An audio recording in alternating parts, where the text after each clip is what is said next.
Hello बच्चों, मैं मानसी शर्मा स्वागत करती हूँ आपका वेदांता के CSR ई लर्निंग इनिशिएटिव में।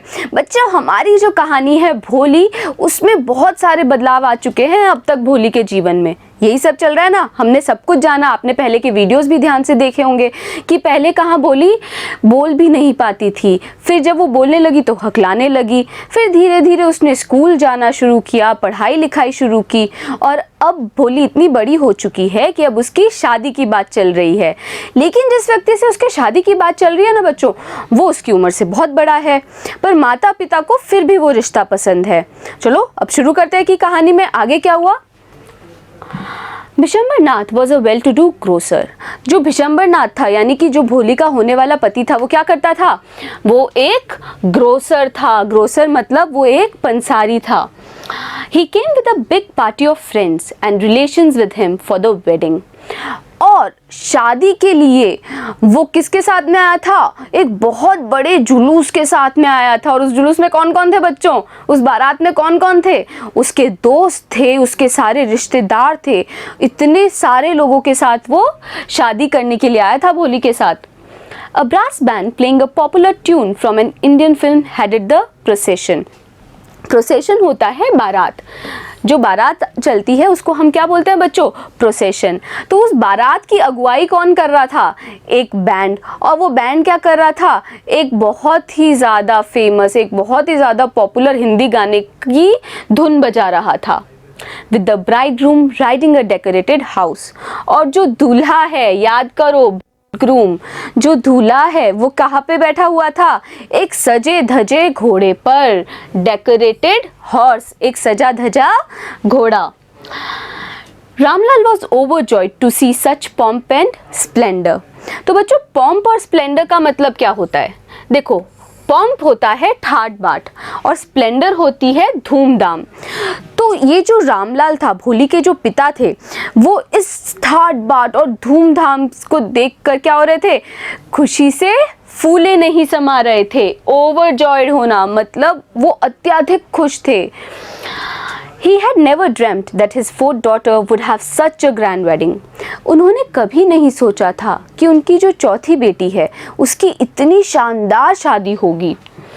Bholi's elder sister, who had come for the occasion, were envious of her luck. जो भोली की जो बड़ी बहनें थी, जो कि भोली की शादी के लिए आई थी, उनको क्या हो रही थी? भोली की किस्मत से जलन हो रही थी, ईर्ष्या हो रही थी। एनवियस होना मतलब किसी से ईर्ष्या करना, है ना? तो यही कैसा महसूस हो रहा था भोली की बहनों को? भोली के लिए। When the auspicious moment came, the priest said, "Bring the bride.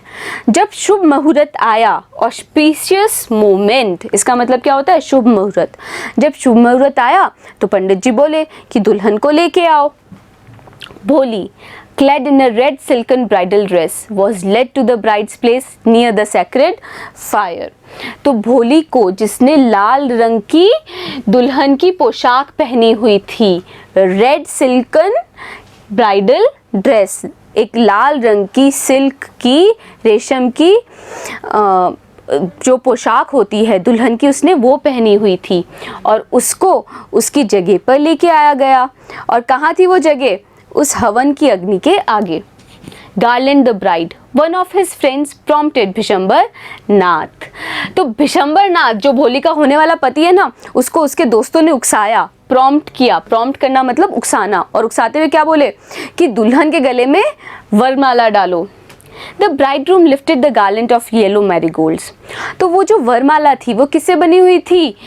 Marigold. Marigold होते हैं गेंदे, है ना? पीले रंग के गेंदे की फूलों की जो माला थी वो थी वरमाला। और क्या किया भिशंबरनाथ ने? वो वरमाला भोली को पहनाने के लिए उठाई। A woman slipped back the silken veil from the bride's face.